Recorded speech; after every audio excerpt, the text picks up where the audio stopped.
Hello, hello, hello. I told you I'd be back, and I've brought along a friend. So, everyone in chat, let's make some noise and let's welcome back WinnerBit.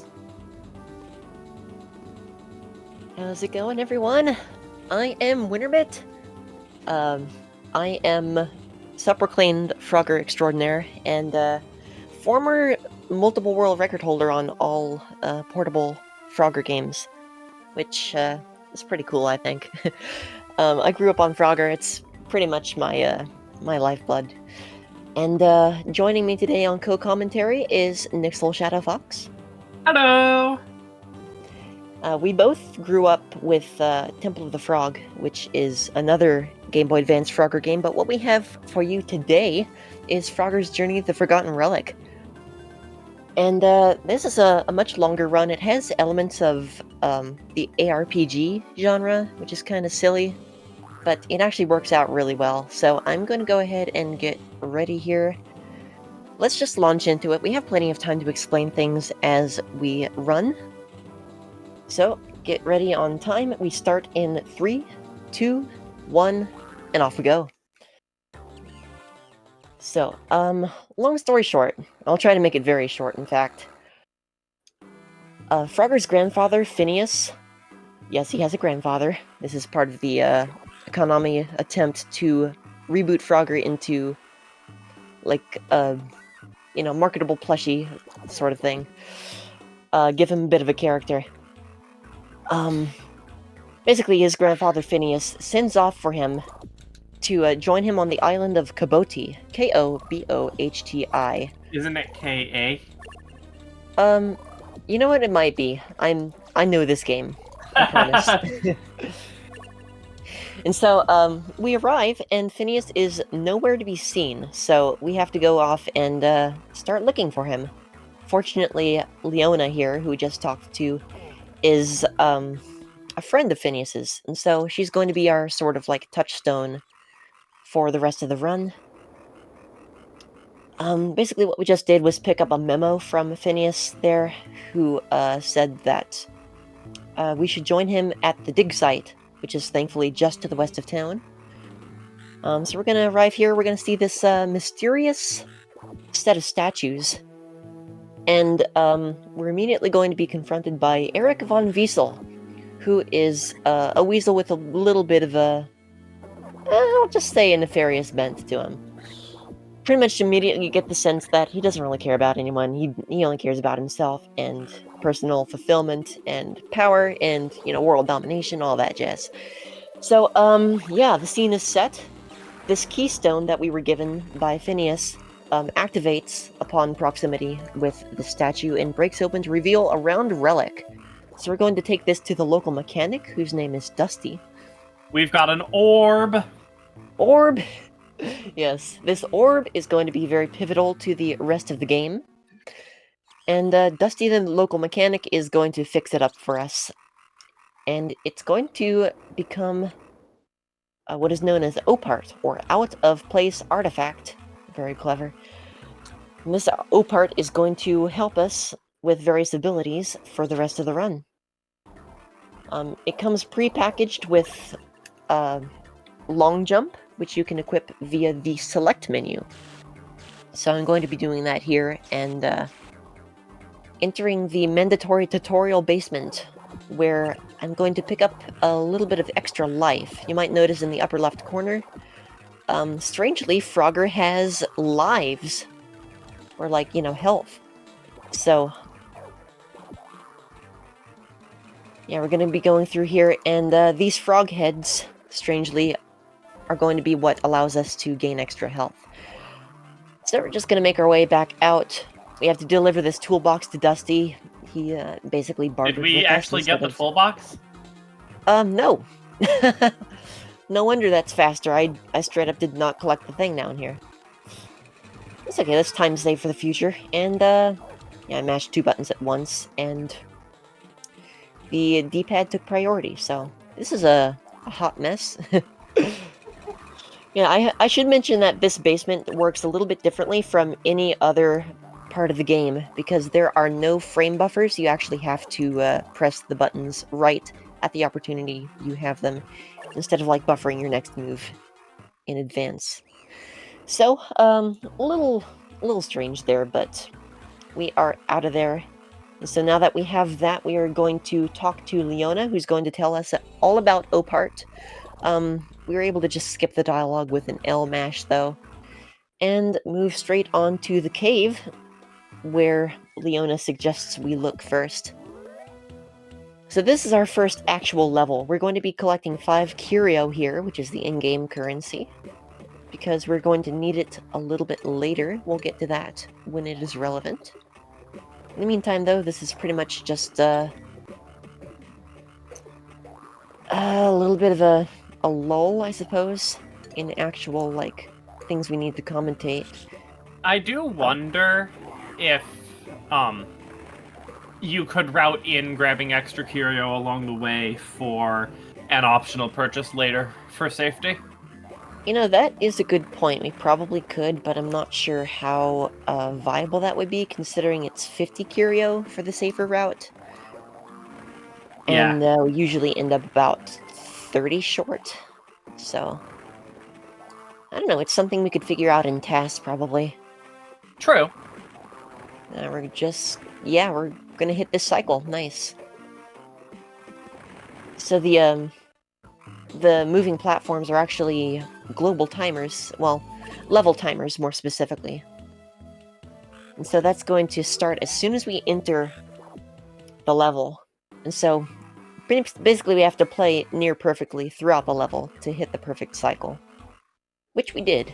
And so we picked up a memo. We're going to take it to Leona to decode, because this memo is from Phineas, and he actually writes all of his memos in an ancient script that only Leona can decode.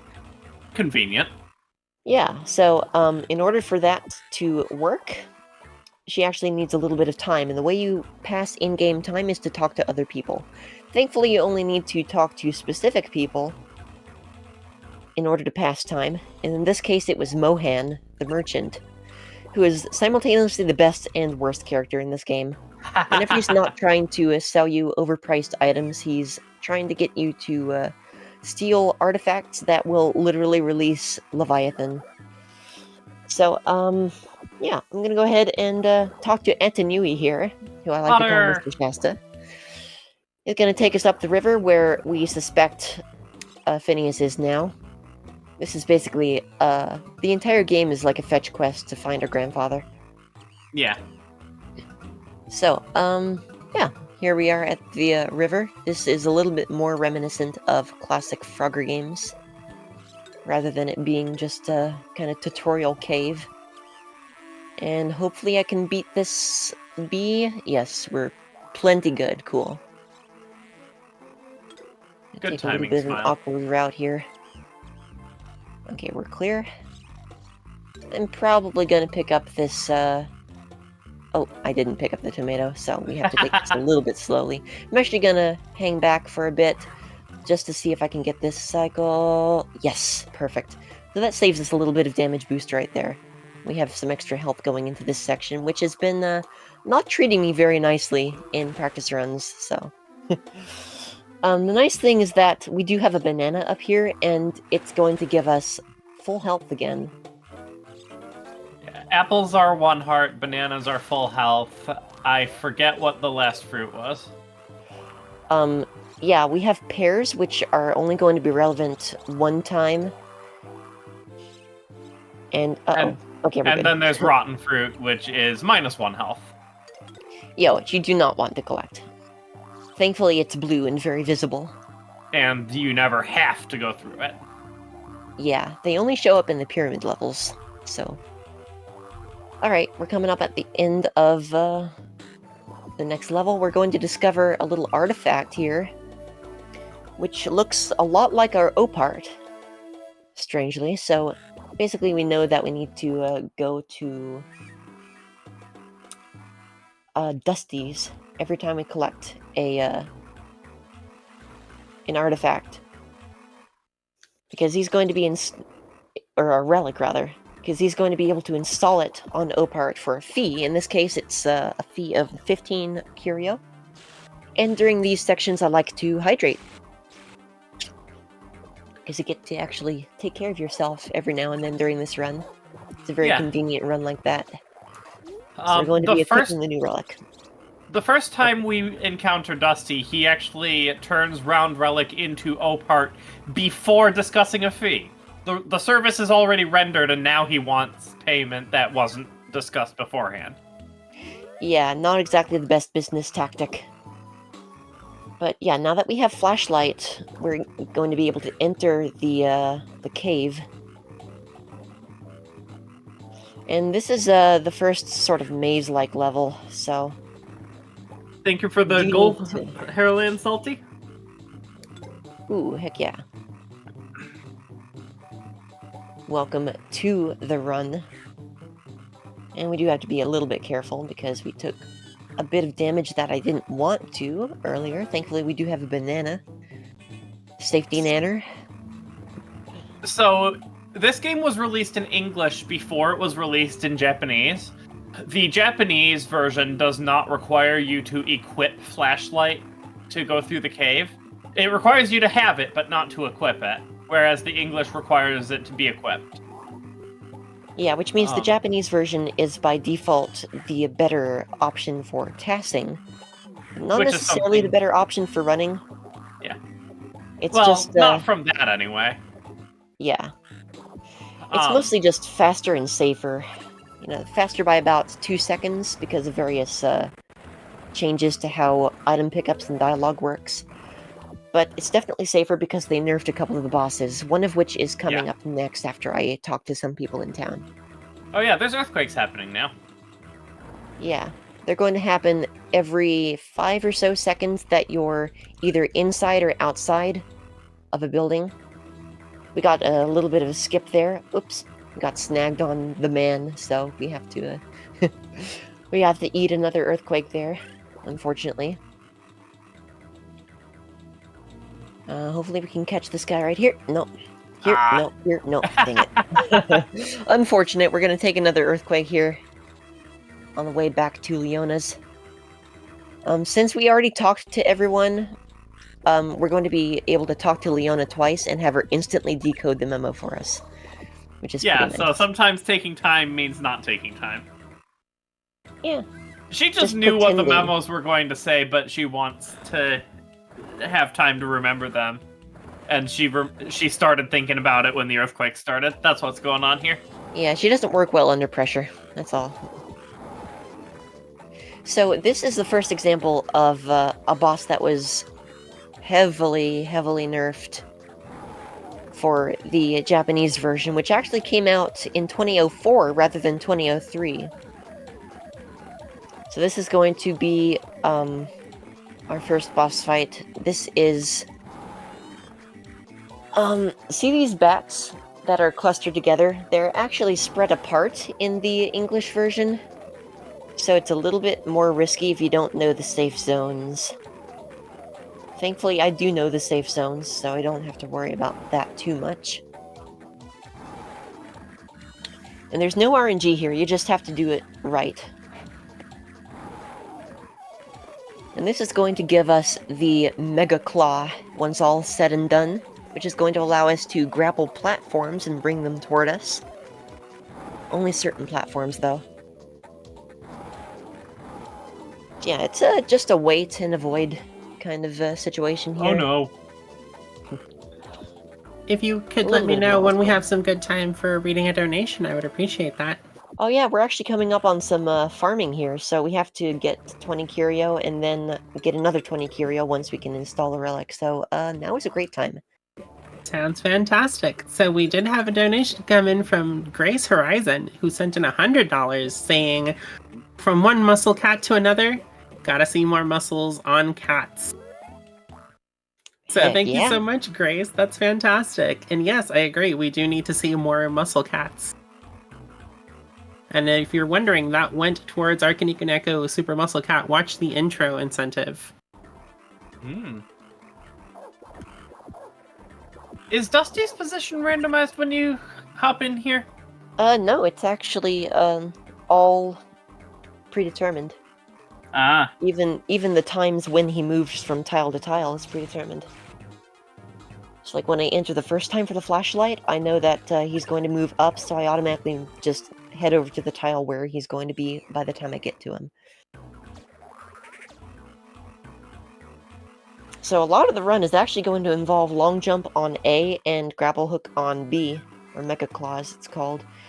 This is going to be our one and only backtrack to a previous level. We're going to be re-entering cave and heading to a secret grove. Well, I guess it's a secret cavelet within a cave. Don't know the technical terms. I'm not a spelunker. But yeah, there's an area up here that has several bags of curio, which are worth 20 curio each. So we're going to be checking that out. And there's going to be a treasure chest at the end, which I will not open because it is a piece of furniture, which is only required for filling out Phineas's house, which we do not care about. Sorry, Phineas. So we're going to We might exit say back. that this is a secret tunnel Secret tunnel. Secret, through secret. the mountain. And we need to stop singing because of copyright, so bye. Yeah, they're gonna start charging us for... Okay, what do we do now? It's been a minute since I ran this Liana. game, so I have a cheat sheet open. So Yeah, yeah, we're going to... I have that same cheat sheet open, although I think I Nice. have a slightly outdated version of it.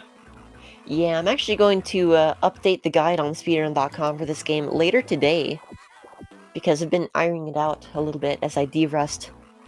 This is the first time, it's the first time I've run this game in a marathon setting. Yeah, and we actually about- found... Oh, sorry. It's okay, in about 6 years. Last time was July 2018, so I'm very happy to be back.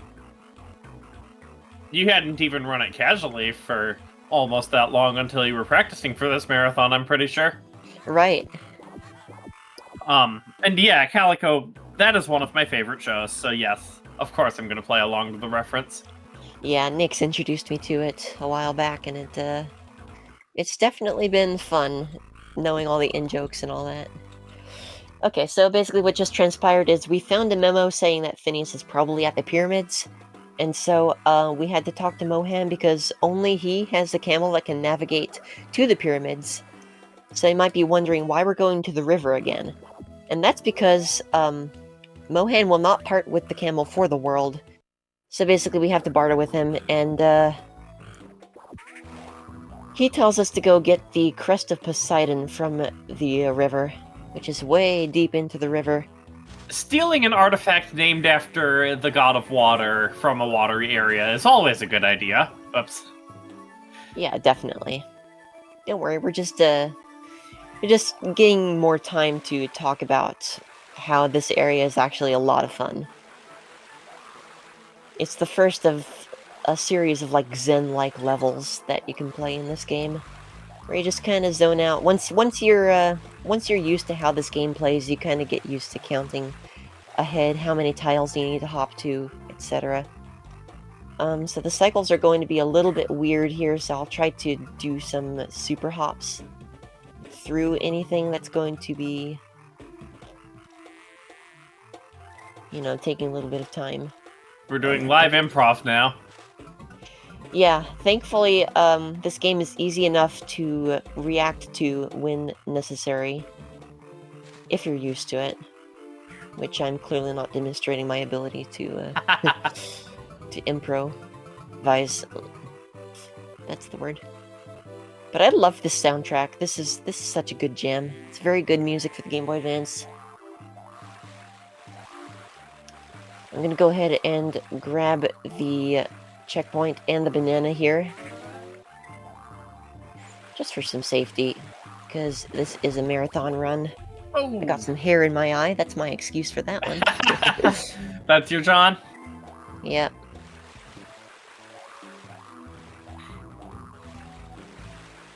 But yeah, I usually just chill out for this section, so I'll try to do the same now. GBA music is usually pretty banger, I agree. Thinking of the Pokemon Ruby soundtrack and the Lego Island 2 soundtrack. I'm thinking of the Iridium 3D soundtrack myself. That thing is boppin'. If you like 90s techno, you will love that soundtrack. Ah, the old hair and eye strat.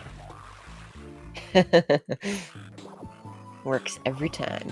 Okay, so here's the Crest of Poseidon that Mohan wants. Definitely nothing bad to possibly come of this, I'm sure. So we're going to go ahead and head up and give it to Mohan, and he's going to be so thankful that he will immediately give us the camel, right? Yeah, he kind of obsesses over the crest for a while before we get to go. He's a character of all time. Okay, so walk into Pyramid. This is the only time when we have anything besides moving platforms that shifts our position. And by that I mean we have some shifting sand to contend with. Shifting sand is kind of awkward because it will change your position on the grid, but as long as you continue moving, you will not change your position on that said grid. So basically, as long as we're not like turning in place and we're always buffering moves, we can always go as fast as possible. These pushers I usually give a little more leeway than it looks like I should, because they are very awkward when it comes to their hitboxes, so I'm going to go ahead and just more readily guarantee that I don't get pushed off randomly by them. Basically wait for them to fully retract before I... That's what I was talking about. Like, the instant they move, you're just gone. Goodbye. So yeah, what's nice is that whenever you fall into a pit, you're actually tossed into an arena instead of, like, losing health. So you have a chance to get back with full health, but it does take a bit of doing and a little bit of patience, neither of which I have right now, you know. Who says the camel's not an anthro? We never see it. True. I mean, except for a little bit of funny icon work. Yeah, I hesitated. That one's on me.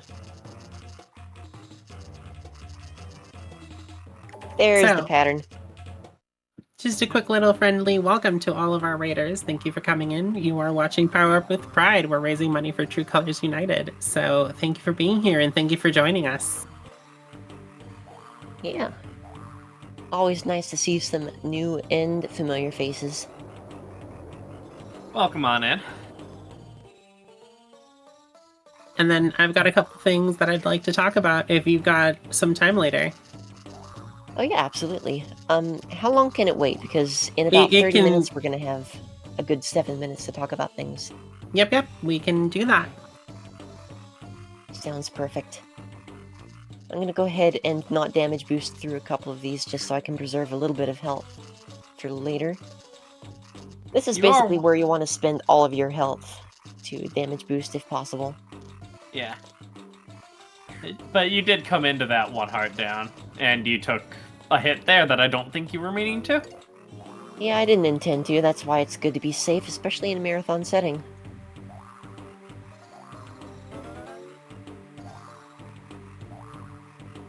And yeah, I basically have to execute these sand sections fairly perfectly in order to make sure I don't misalign with the grid.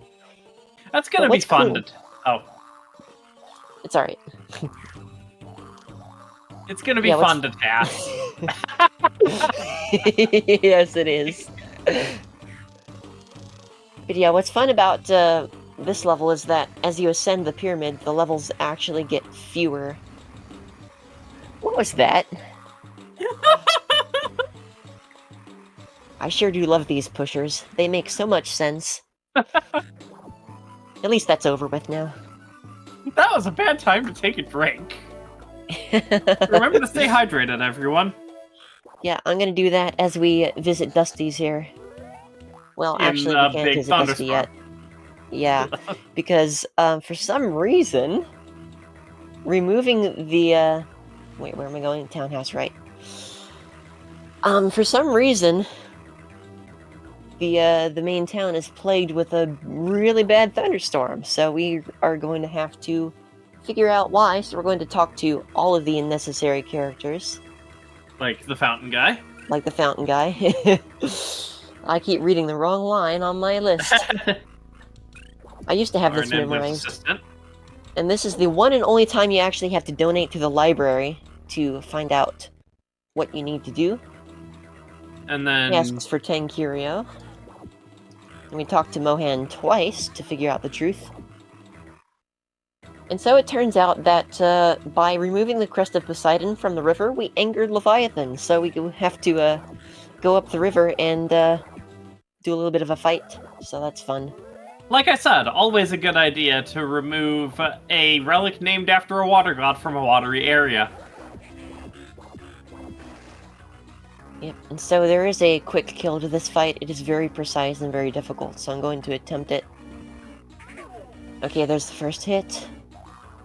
Basically, if you sit next to him for too long, he will stop and, go.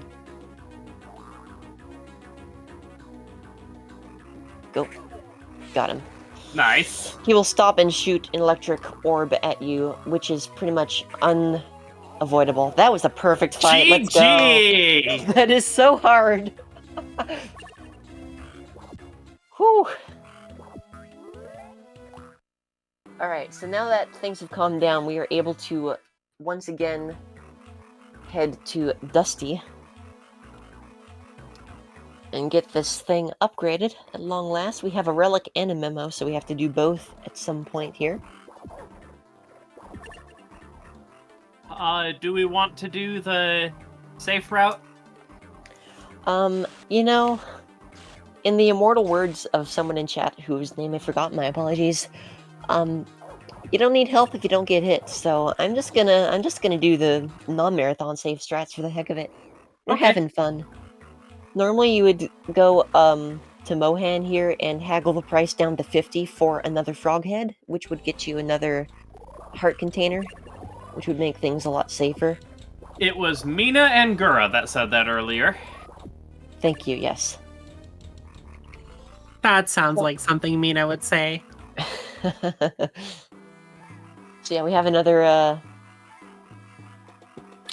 note here. Leona doesn't want us to continue to pursue Phineas because Atlantis is a very dangerous place, and that is where he is now. But we go there anyway, despite her behest that we do not. Also, Right, she Fixel? tries to convince us that Atlantis doesn't even exist. But immediately afterward, Etinui's like, "Oh yeah, Atlantis, that's near my fishing hole. I can take you there for 30 curio. Don't worry about it." Also, the fee is only charged the first time you go to a new place, right? Correct. From then on out, you have the place unlocked. Zap. It's probably faster for tasks to equip items here. I'm gonna take the long way with the health, just so I don't get zapped by this fish. But yeah, the only enemies with real RNG besides the whatchamacallit, the pillbugs and the echidnas are the blobs that appear in Atlantis, which is quite annoying. And sometimes in Atlantis too, they'll actually hit you off screen for some reason. Very, very strange. Anyway, that was supposed to be a maze level, but since we know exactly where to go, it's actually one of the shortest levels in the entire game. So now we go, yeah, we go to Dusty. Get this relic upgraded now that he's back open from the storm. And we have another relic to share with him. The price is steadily going up, by the way. I think you need 30 curio for this upgrade. That's what it says on the notes, yes? Yeah. This game has a lot of cool similarities to Sokoban speed games. Oh, just you wait. You haven't seen nothing yet, Kube. Alright, so we can go back to the pyramid now. We just gained time stop, which is going to be... There we go, that's what we want. Which is going to be a necessary upgrade to enter the second part of the pyramid, because we have this shifting sand that for some reason is moving faster or stronger than the rest of the sand. I don't know. Anyway, you need time stop in order to stop the sand from shifting. Are you And, able to... Oh, sorry. Go for it. Are you able to cancel time stop and save some of the energy? You are, but it takes some extra time, so I don't. Ah. So this is the first of the Dr. Wily stages, as I would call it, in this run. It's actually going to utilize all of the relics that you have installed thus far. And this is the first of 2, I believe, in the entire run. The second of which being the final normal level in the game, so... it's basically going to test your ability to adapt to various situations. So it's going to be a lot of, like, opening the menu and quick swapping to various items. This is where the ARPG elements really start to kick in. And this is going to be some of the most fun for TAS, I think. Oh yeah, it's going to be a blast. I wonder if there are TAS-only glitches like half off. I would love that. For those who don't know, half off is a glitch in Frogger's Adventures Temple of the Frog, which Nix and I are both very familiar with as childhood runners of, or players of the game. Which is where if you're frame perfect and have the right, like, subpixel, you can land on a platform in a half off position, which is basically you're stuck to the platform half on and half off of it, which allows for a couple of neat little skips that save a couple of frames. Very humanly unviable, but also very fun, so... Yeah. It's pretty neat. Frogger's Adventures Temple of the Frog was not only my first Game Boy Advance game ever, but also my first video game ever as a whole, and also my first speed game, so a lot of good memories there.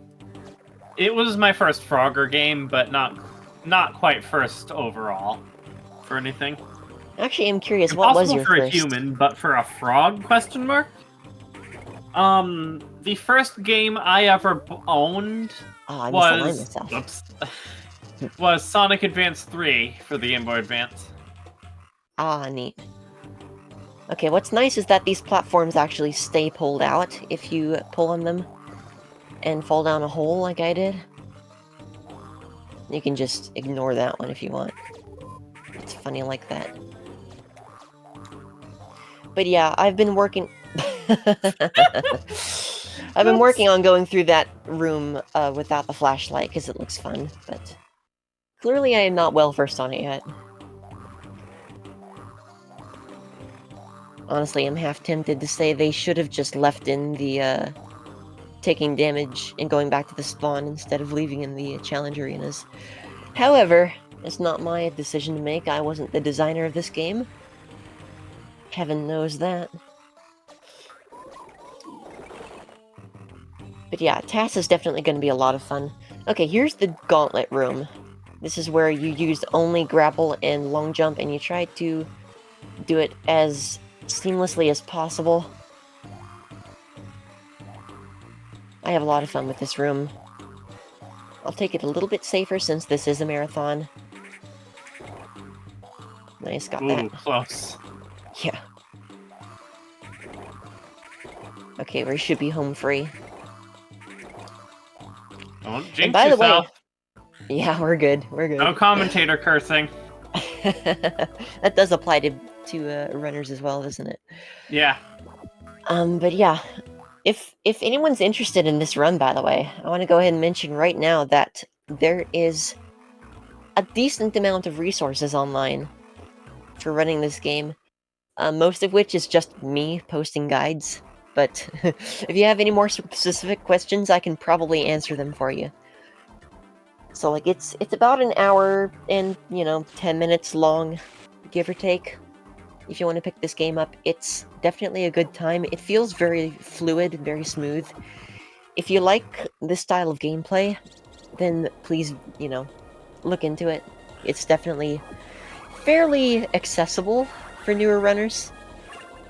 It's just a lot of high input, high octane, like, running. It's a good time. So, the Relic has been stolen, in case you haven't noticed. And we need to find out via Leona that those were the Black Lotus Society who most likely stole Opart. So we actually have to go talk to Griffith for the first time since the opening cutscene. I like to call him Captain Falcon, and he's going to take us up to the Black Lotus Society hideout in an attempt to get Opart back. This is the one and only time that we do not have access to Opart during the run, so you have to do this entire level OG Frogger style. No, at least the super first hops. time through. No super hops, no grapple beam, or grapple beam. This is not Metroid. So yeah, these enemies will actually cause you to enter a state called Hyper Hop, which can only be cured with a pear or a little bit of waiting.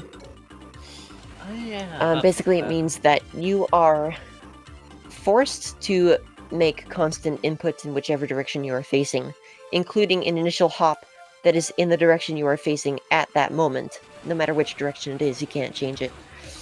So that is a little bit challenging to manage sometimes with the speedrun, but it could be worse. It could definitely be worse. All you have to really do is plan for it, kind of like this, and then just, face a wall until it's over with. And as I said, if you accidentally get hit at any point, you can use a pear to cancel it. I shouldn't have gone for those coins. But yeah, this is a kind of fun level for the most part. There are a couple of spots where I'm going to be taking some ducks into an adjacent room for the sake of safety, because your position will save there instead of elsewhere, like right here. I can avoid having to do that first part again if I fall off. And it's something I do in normal runs too, because this is the laggiest room in the entire game. It will lag on you. Super hop. Super hop. Super hop. Super hop.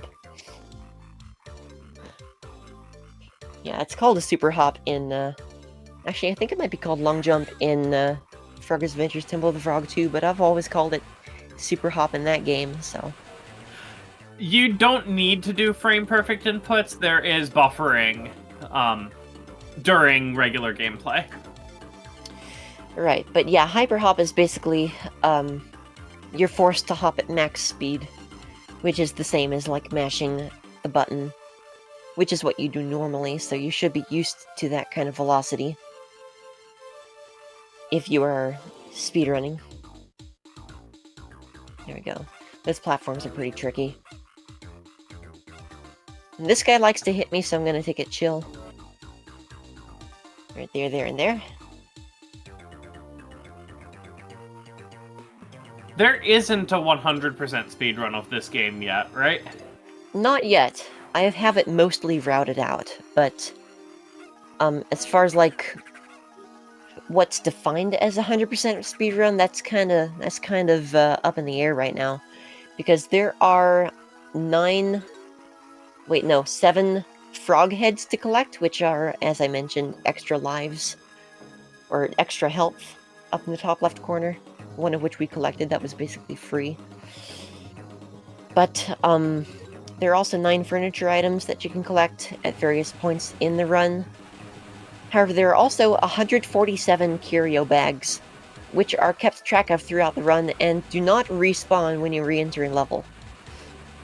So those are one-time pickups, and they are also tracked by the end-game screen. So whether those should count or not is kind of up in the air right now, because I've only ever found 143 of them. So they may or may not actually exist. I don't know that yet. I haven't been able to prove it yet. So, I mean, if you want to be the first person to run a route and run max percent, then go for it. It's basically free. You need to go up here first. No, I don't. Wait, where do I go next? There was a relic? Leona, bottom NPC. Yeah, thank you. I was at a completely different position in my list. I used to have this memorized. So, Leona is going to flee here because she thinks her presence in town is causing a danger to me, because the Black Lotus Society is probably after her. We'll find out why later, but long story short, This leads to a wild goose chase that causes us to have to fight a boss that we really don't need to, or we shouldn't have to.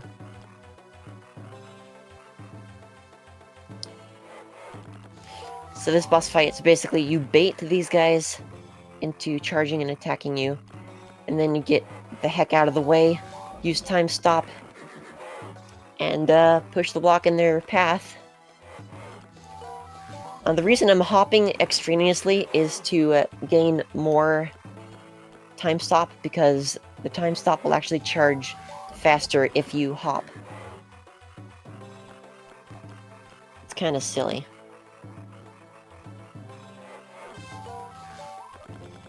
Right, I can't push it any further down, because otherwise I might be able to softlock the boss that way. So, bearing that in mind, let's try this again. Oh, that was too close. Okay, I need to push this up a little bit. They deal electric damage for some reason. Yeah, that's weird. There we go. So now this guy is going to start sending tornadoes our way. I can just damage boost through a couple of them. It's fine. And that should be the fight. Each one takes 3 hits, and once one is gone, it will disappear. Obviously. That's what happens when you're gone. You will disappear. And then the other one will start that tornado attack that you saw. And so, since that takes some extra time and is a little bit more risky, we want to damage them evenly, which is what we did there. So we have one more relic here. Dusty is playing Frogger, and we're going to interrupt his game here. Leona gave us her bracelet, which is what she suspects the Black Lotus Society is after. Very true, Penance. Very, very true. Alright, so this relic is going to give us the ability to go underwater. Huge departure from the typical Frogger tropes. Do we even need to visit Villaniola again? No, we don't. Valid, Alora. Oh, very. So now that we have the scuba ability, we're just gonna hop back into Atlantis. Frogger here mentions that this is the first time he's ever been able to be underwater, so this game takes place before Temple of the Frog. Yep, since you automatically don scuba gear in that game and you can enter the depths. Oh, sometimes this fish despawns and it's a little bit safer. But sadly here we do have to manage our health a little bit better than usual.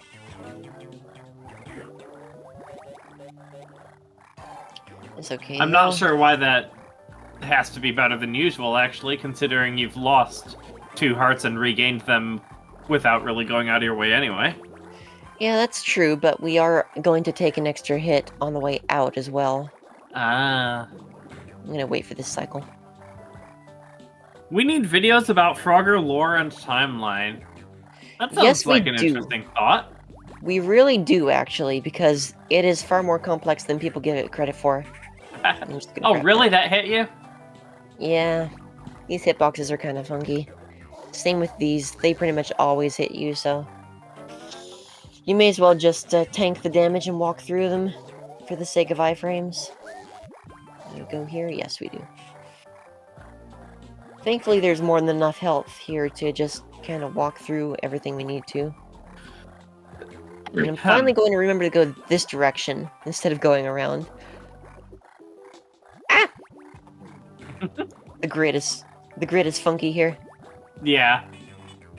I know we've got some time coming up later where we're going to go back to Black Lotus Society. If we get there and you think it's a good time for donations, please let me know and I'll jump in.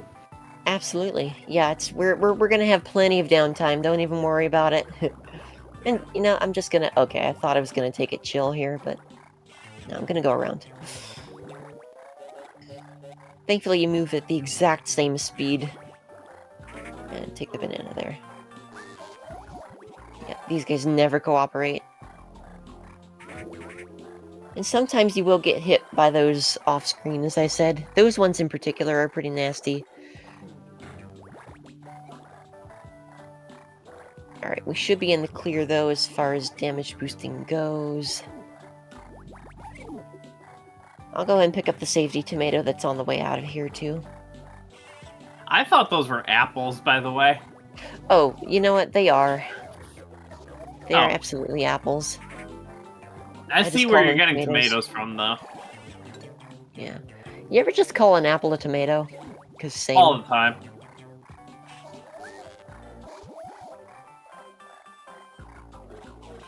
But yeah, I've heard people say that the Frogger timeline is more complicated than Zelda, which I'm inclined to believe.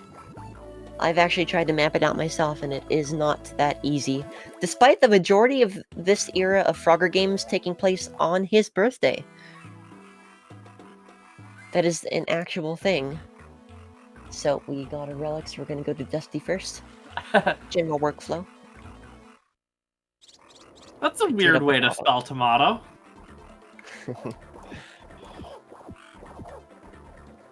Okay, 45 curio this time to upgrade the O part, and this time we're going to gain shield. This is the last normal upgrade that O part receives. Less normal upgrade? Yeah, it's the last time that we actually gain a new ability, as we can see here in the select menu.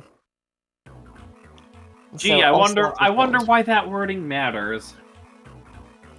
Yeah, Wow. we're gonna do a little bit of upgrades and side grades, I shall call them. So here we find out that Leona was actually originally Atlantean herself, along with her entire family, and she got driven out by this monster, this blob monster, that we are now going to confront. Normally, these orbs that spawn shoot out in all 8 directions at various angles. Oopsie, I went a little early there. But since I have a little bit of a bait technique that I can employ, those are never actually going to come out. And I can just stand right next to it and shield. Ooh. It's okay. I think this deals 2 damage in the Japanese or the English version, so Oh, the fact wow. that it deals 1 here is another nerf, An which is very anchor. useful. That looks like all the other relics we've got so far, right? Well, yeah, definitely. We should definitely take this to Dusty. Absolutely. So I'm going to do it this way, I believe, because this will allow us to do a little bit of loop-de-loop. We have some people here in town to talk to before the next event gets triggered, and on the way up to Dusty's, we can talk to those 2 people, and then we can talk to the person in the townhouse on the right on the way out. So do not let me forget that. We're going to give the anchor to Dusty. He's going to ask for 50 curio to upgrade the Mega Claw to a grapple hook. And this is going to give us the ability to transport ourselves proper. I forgot about that one. Yeah. So this is going to extend the range as well. We've been reaching 3 tiles. This will allow us to reach 4 tiles. And it's also a grappling hook now. Yeah.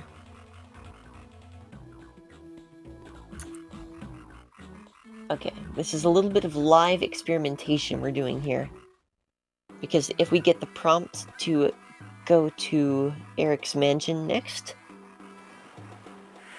then okay. So that means we have to go to Dusty first.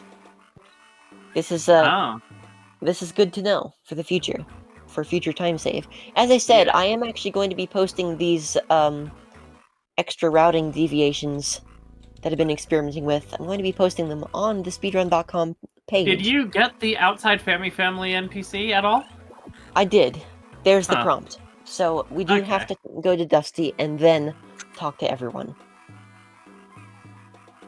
I was wondering that because other times I have been able to do a roundabout method to get all the talking points that I need to. True. And now yeah, we're going... This is going to be Eric's mansion. And this is a little bit of a maze sort of level. Basically, if you enter the wrong door, then you get sent back to... After completing the following floor, you actually get sent back to the floor you just came from. So, you have to choose wisely. Thankfully, it's the same every time. I thought briefly that it was RNG, but it actually is not at all. Yep.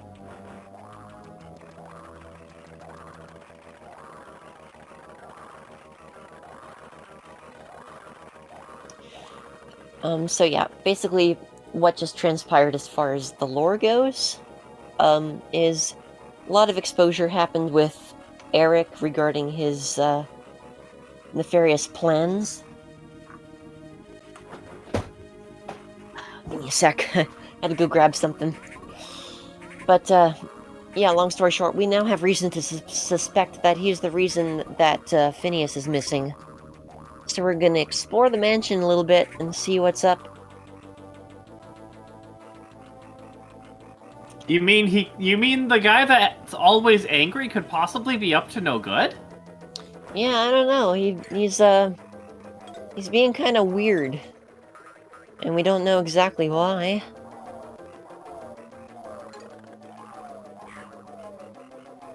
Here we go, and badoop. Okay, we're good. That It was scared a me. little spooky, but we're fine. Probably should have gotten that extra tomates. That's an apple, actually. Okay, that spooked me. Did you just hop off the platform, but in the time it took you to hop, the platform moved to the tile you were hopping to? Correct. That happens with it, Temple of the Frog as well. Yeah, that's familiar behavior. Yeah. But yeah, this is by far the most challenging room in this run, and now I have to hope that I don't get hit again. Yes, you are on one heart.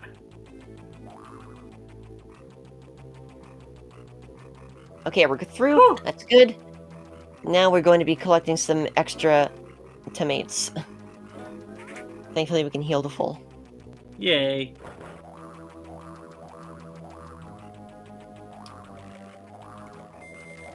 Quadcopters in 2004?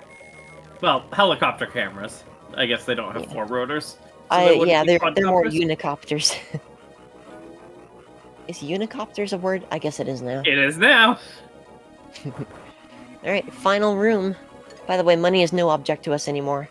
Yes, So- we're done with Curio. Yeah. I'm gonna go in here Hey, and look, picking a up, question mark on the text here.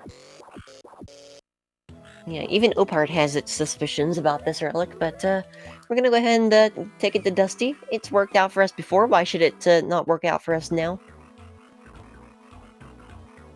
Actually, Leona. no. Yeah. Okay, we used to always go to Dusty after this, but we can actually go to Leona's first here, because Leona is already missing. So we can go up to Dusty's and talk to him twice now, after we upgrade. And he's gonna help us suspect the Black Society for her disappearance. And it's totally not suspicious that he doesn't want a cent for this. He doesn't want even one curio for that upgrade question mark. Yeah, it's probably fine. Actually, I'm curious. If I do this now, does that retain? Actually, if that does work, it also makes me curious if you could set something that... Well, spoilers. No, it does not. It does not retain. Okay. Alright, so a little bit more of a cutscene there. Yeah, remember earlier in chat when someone mentioned Sokoban speed games? Yeah, about that. Hello. We're going to be spending about 7 or 8 minutes here, doing nothing but pushing blocks around and some riveting block-pushing puzzles! Yes, we are here. We have arrived. And I believe... Oh. Yeah, basically, the plot exposure here is that Dusty is being paid by Eric to do a little bit of fiddling, to put it lightly, with Frogger's and Phineas's plans because it benefits him to some degree. More shall be explained at a later date, but long story short, Opart is malfunctioning. The only functions available to us are push blocks and super hop. It's kind of funny, though, because there is absolutely no reason to use any other relics in this entire level. So it's strictly for the sake of plot exposure.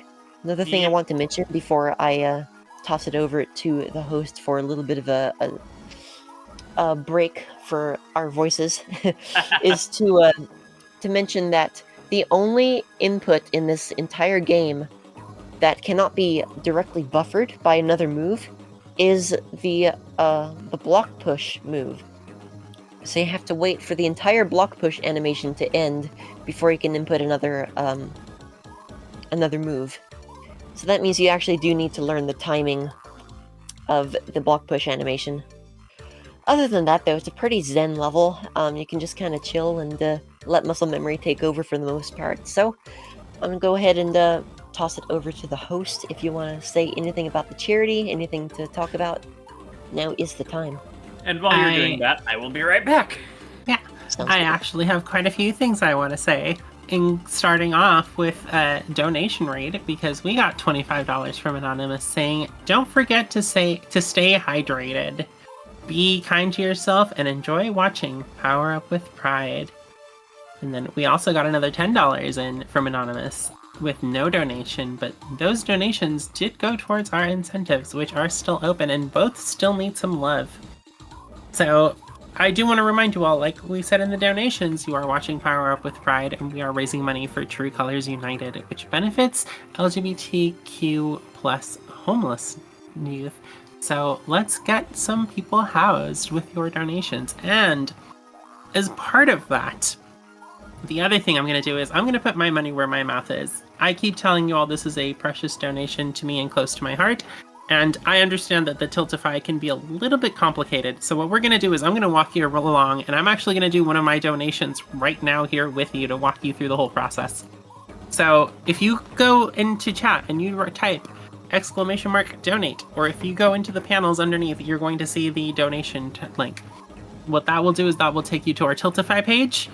And if you're not familiar with Tiltify, it's going to give you a couple of different options. So the first thing we're going to do is we're going to pick the poll and the target. You can pick both. You don't have to pick one or the other. You can pick both. So I've been telling you this whole time, let's give some love to our more mask friends and get the mask donation a little bit of love. So I'm going to select that one.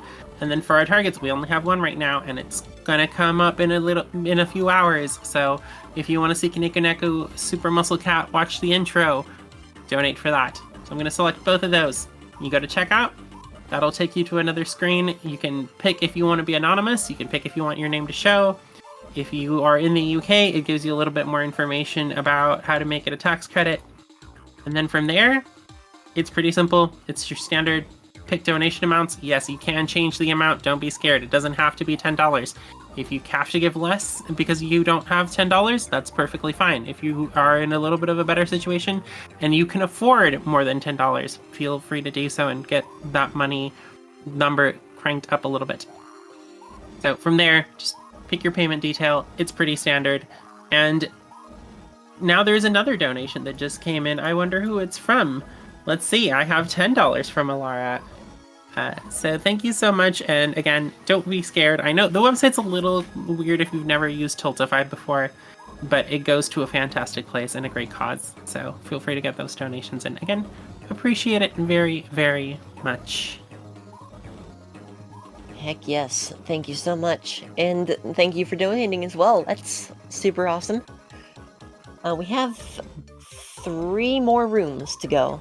So that definitely flew by, so thank you so much for that as well. Yeah, this is kind of silly because we actually have 2 rooms in a row that look fairly identical, but the first one you start by pushing a block down, and the next one you actually start by pushing a block left, so gotta make sure to remember that if you're running this game. It's definitely an area where you can just kind of turn your brain off and let, as I said, let muscle memory take over. So for me, it's actually a little bit of a rest. It is a bit of a drag, especially when you're on PB pace, because you're all, worried about, not messing up here, because it can be anywhere from like a 10-second time loss to a 3-minute time loss if you're particularly struggling on a puzzle. And what's even worse is that there's a boss at the end of this that you actually have to have your eyes wide open for, to quote the Tetris community. So we're coming up on that pretty soon. I love how there's an entire other area of that puzzle, of that room, that we just don't even touch. Just kind of ignore it. So this is the final puzzle room. And we are coming up on the boss of the area, which is the only boss that doesn't have its own, like, special level in the game. I don't know what I'm saying. But it's the only one that goes directly from a level to a boss. And it was particularly scary the first time I ever played this game, when I was like 8 or 9, because this game only saves if you go into Rudy's pub, just to the left of the town entrance, and manually save there. And so after spending like a solid hour with all those puzzles, and then arriving to this cup and ball game, I had like... I was playing on a traditional Game Boy Advance at the time, and I had like 10% battery left. It was blinking red, and I was like, oh no. And it was really intense. It added some like real-life stakes to the whole situation, because I did not want to have to do all those puzzles again. It felt like it would never end. And then I have to do this. There's going to be 5 phases to this, and this is another reason we run the Japanese version. It's going to swap around about 10 to 15 fewer times than in the English version in the final phase. And that is going to be a huge deal, and you will immediately see why. I'm going to stop talking now and focus, because it actually starts getting a little bit tricky here. Feel free to play along at home, by the way. The real challenge begins now. Looks like I was back just in time. Though you were talking, so I didn't get a chance to say that. Welcome back.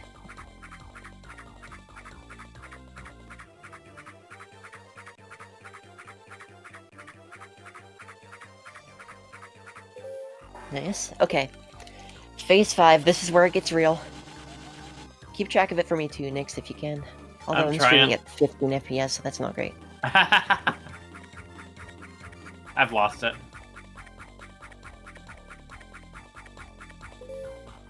Let's go. GG. I would have said 4, so... Fair enough. As I said, you do need a high frame rate to be able to pay attention to it very well.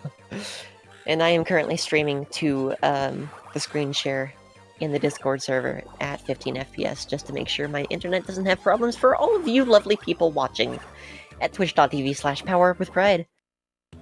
So a bunch of exposure just now. Black Lotus Society is actually nice, and they have been the protectors of the Opart relics for centuries. Yes, I said relics. So they were kind enough to, after I proved myself worthy with that whole cup and ball game, because apparently that's the traditional way that ninjas test carriers of lost relics. They determined that I was worthy of the Opart, and so they fixed the Opart. So now I have all my abilities again. I'm going to talk to a couple more people here, and we're going to return to Eric's mansion. This is the final normal level in the entire game. And it's also the second Dr. Wily style stage, so we're going to be... we're actually going to be starting with Scuba and... Brick Breaker Time Stop, I don't remember. Yeah, we're going to head up here automatically, and the drawbridge is going to be down as though he's expecting someone. And the entire purpose of this is literally so Eric can tease us with a 2-tile-wide moat. And say, haha, you can't swim. Thanks for all of the Opart data that I was able to collect from you via Dusty, Neener. Somehow not knowing that we have a relic that literally lets us go underwater. So, we're going to be navigating the waterway. And infiltrating the mansion.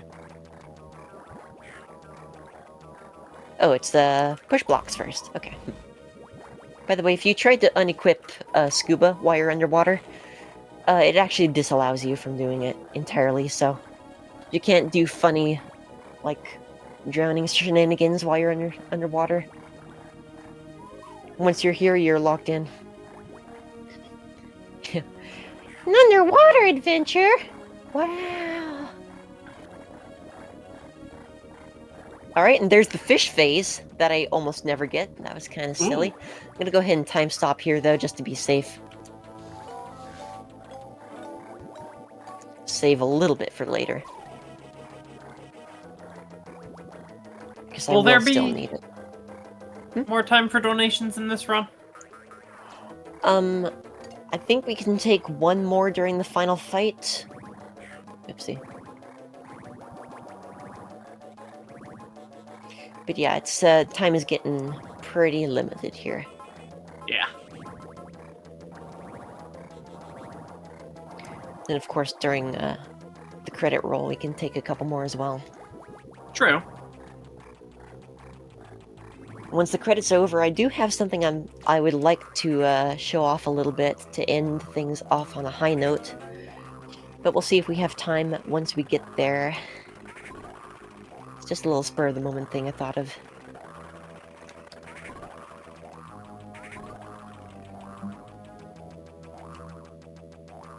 Ooh, that was almost too early.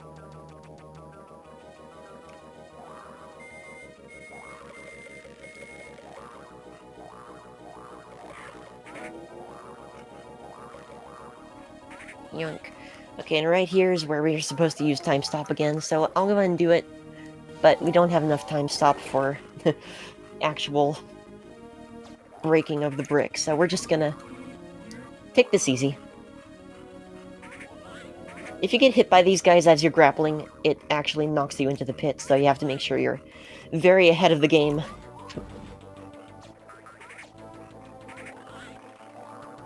Here you're actually supposed to shield, but you can just be fast instead. We like fast.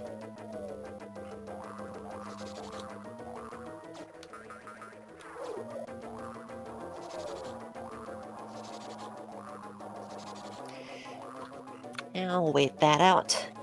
This is the one time where help gets pretty tight if you're not fully loaded. Nice, got that skip. That's pretty tricky. You're supposed to use time stop there again.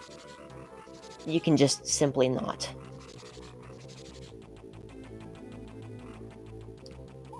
Oh, I still have push blocks equipped. Good job. I did it.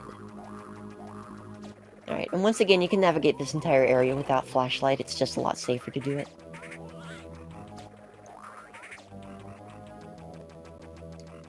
You literally can't see a tile in front of you without flashlight. Alright. Frogger! So yeah, here's Phineas and here's Leona. It's the first time we've seen Phineas all run. Yeah. He's a rare sight in this game, even though he's been kind of the MacGuffin the entire time.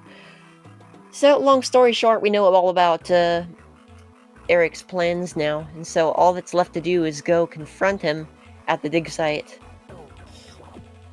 They made the fatal error of telling, or not telling the guard not to let anyone else in.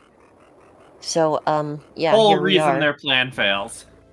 Yeah, it's literally all they need. Is just to say, hey, don't come in. Anyone else. But yeah, this is the big reveal. Gasp. We actually don't need to talk to Phineas or Leona here. Never mind how they got here before us, but yeah, it's fine. Anyway, surprise! Dusty is working for Eric. Oh no! I think it's RGB, and then RBG after that. Fastest pattern. Yeah. So yeah, this is Eric utilizing the evil O-part, because there are 2 O-parts to build like evil robots that are cloned by the O-part relic itself. I'm gonna chill here for a sec and hop back on. Alright, next. We chill here again. We might have to hop off the wire briefly to avoid a robot. There we go. There we go this way, and now we just sit here. A little bit of an auto-scroller. I do need to figure out if there's a faster way to do this, because this is just the way I've always done it.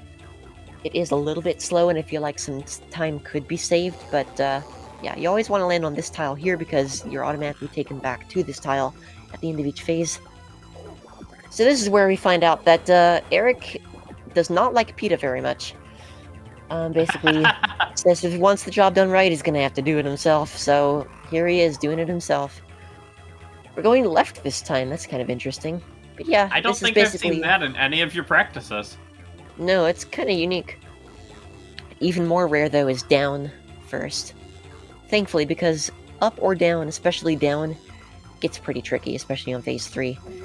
Anyway, this is going to be a lot of, basically avoid the force field, avoid his chair, and then use the shield to bounce his projectile back at him. So, we have 2 more phases of that. Each one is going to be a little bit faster than the last. And now is a great time to plug anything that we want to before the end of the run, if you have anything like that. I do. I have a couple things, but let's start off with a donation. A $10 donation came in. It went towards the Breaking Voices, which is the over-to-the-top masculine voice. I'm not sure who this is, so you might have to help me out identifying it, but it's from someone named Nixel. They say, "Hey guys, long-time viewer, fourth-time viewer. It gives me great joy to save to a great cause. Greetings from games. P.S. Save the frames. Save the frames." Did you literally just use my GDQ API for that? I tried to, but the bot's offline, so I went back to a VOD and found one. Oh, nice. That's it. Again, everyone, we are here. This is Power Up with Pride 2024, so we're raising money for True Colors United, which is a fantastic cause for LGBTQ plus youth homelessness. They are trying to stop it. They're trying to get everyone housed. This is a fantastic at-risk community, and it needs your help to get those donations in. We appreciate it so much. It really, really is appreciated. It's going to go to a great cause. It's going to go help some people who truly need it. So, thank you so much from the bottom of my heart. But before I'm sorry we go... to interrupt. Time is coming up, I believe. Okay. In about 20 seconds. Ah.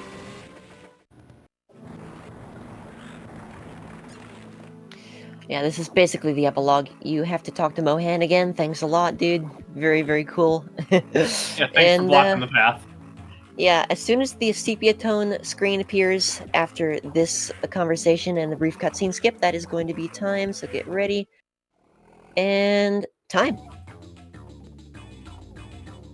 Ooh, not the sub-hour IGT, but I will take it readily. That was pretty good. Hey, nice damage taken, too. But yeah, that is the run. Long story short, that is Frogger's Journey to the Forgotten Relic as a whole. Basically what happened there in the epilogue is that Phineas decided to go ahead and accompany Frogger back to Firefly Swamp, his hometown, because he never gets to see his grandson these days, and they're gonna have a fine time hanging out with Frogger's girlfriend Lily. It's gonna be a good time. So before we head off, is there anything you would like to say? Maybe plug yourself? Would you like to tell us where we can find you? Yeah, I am WinnerBit at twitch.tv/WinnerBit. I play a lot of retro games. That's how I got my start. I also got started with retro speedruns. That's how my channel started. This was the second game I ever streamed, aside from Temple of the Frog. I am a lifetime Frogger fan, as I mentioned. And I've played and beaten every single Frogger game that there is. So that's kind of my bread and butter. I also play a lot of roguelikes, a lot of puzzle games, a lot of rhythm games. And I am a huge indie game advocate as well. I usually stream Monday, Wednesday, and Friday at 5 p.m. Pacific. So if you want to drop by and check out what I have to offer, feel free. And if you want to talk a little bit about your stuff next, go for it, since you've tasked a Frogger game before.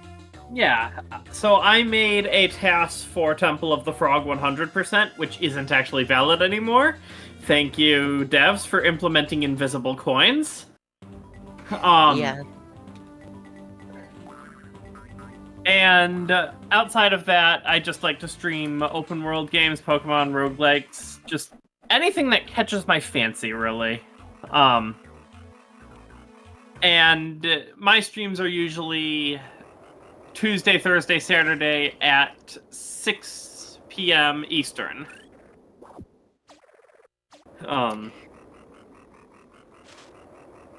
Winner and I are great friends, so we've kind of just made our schedules to not overlap with each other.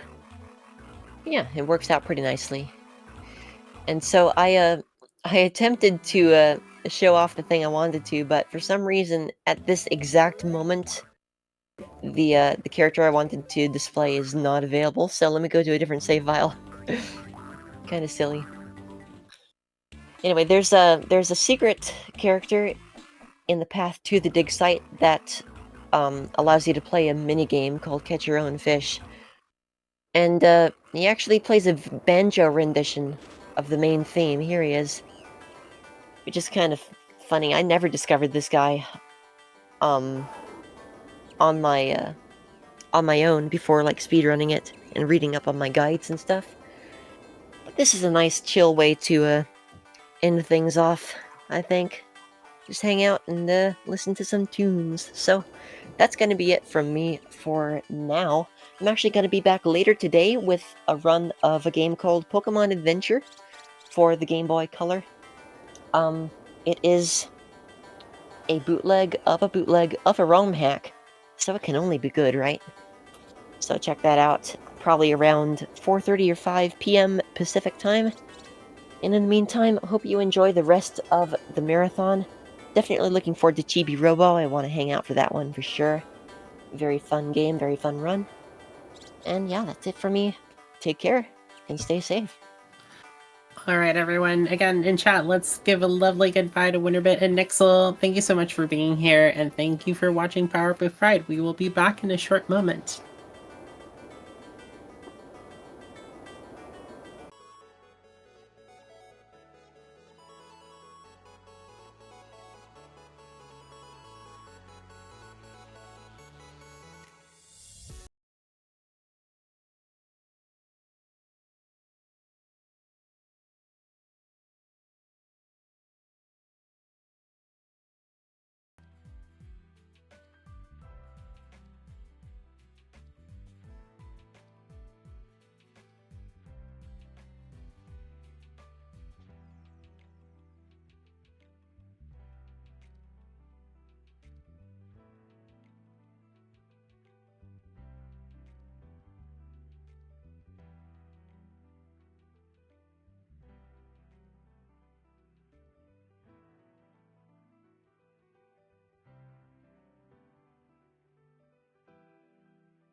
Hello, friendship. So, for the last time, it was a pleasure having you here. My name is Alara. I've been your host for the last few games, but alas, my time with with Pride has ended for this event. It was fantastic having you. As I said, please take care of yourselves. It really, really does mean a lot to me that you're here, but you need to also take care of yourselves as part of it. If you want to keep up with me, you can find me. I'm pretty much on everything. You can find me as a Lara Cutie, be it on socials or here on Twitch, whatever have you. I appreciate you being here, and I'm going to leave you in the wonderful, fantastic hands of Fletcher. They're going to be your host for the next few games. Hello, folks. I am Fletcher, aka Fletch is a Furry, and amongst other things, I'll be hosting here today. Thank you so much, Alara. Go get yourself some food, and I will be hanging out with these wonderful people for a little bit while longer.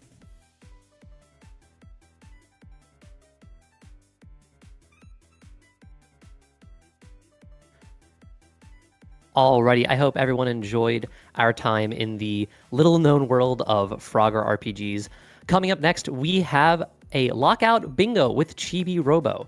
That will be between Jaxler and Kobasco. We also have a Single Scoop and the returning Shovel Claws bringing us some commentary for that. That is going to be a ton of fun. I love me some Lockout Bingo. If you're just tuning in, this is Power Up with Pride 2024.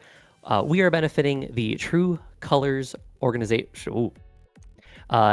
True Colors, which is an organization dedicated to helping to provide education and support for LGBTQ plus youth who are experiencing homelessness. They work with service providers, policymakers, advocates, and other stakeholders to create systems and policies that better meet the needs of youth experiencing homelessness. Through an ongoing partnership with the HUD's Youth Homelessness Demonstration Project, they have trained local leaders in over 70 communities on LGBTQ plus and racial equality, project management, and youth collaboration. They do great work, and we are incredibly excited to be supporting them. If you need a moment, now's a great time to stretch a little bit, get yourself some water, maybe a bit of a snack, and we will come back with Chibi Robo in the not too distant future. Thank you and stay cool. See you momentarily.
Hello, folks. Fletcher here, back to remind you that we have a lot of really cool incentives that you can be donating towards right now if you so chose. You can drop an exclamation point donate into chat, which will give you a link to our Tiltify. Reminder that there are two things that you can put your donation towards at once. In Tiltify, they'll be listed as things like targets and pulls. The targets are our incentives, much like the option to watch the intro for Super Muscle Cat. I'm told that that is incredibly trippy. I'm trying to save myself here and be surprised when I know we will get it together. So that is one option for your donations. You can simultaneously be putting your donation towards our bid war. Again, that will be called a poll in Tiltify. And that one is going to be for whether in Super Zangu Europe we are doing either the anime girl voices, which is the default, or some really over-the-top masculine voices. I'm excited to see how that one comes out too. Again, you can do both of those. They're on separate tabs, so they are a little bit confusing, but we're gamers, we're speedrunners. I'm sure we got this.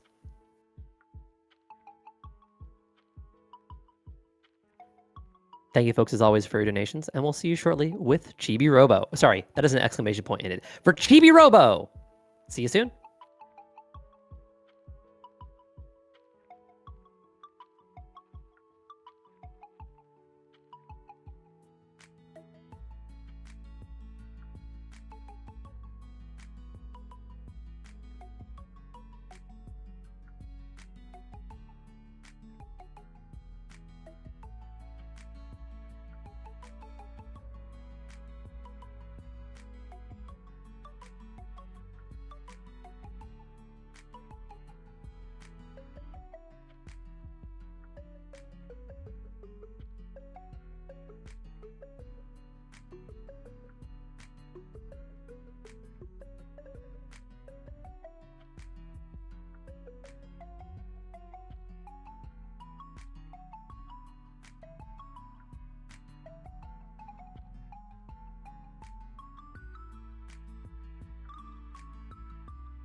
Hello, folks. Welcome to those just joining us. You are still watching Power Up with Pride in the anticipation leading up to Chibi Robo, which, again, the exclamation point is really hard to pronounce in there, but every now and again I get it right.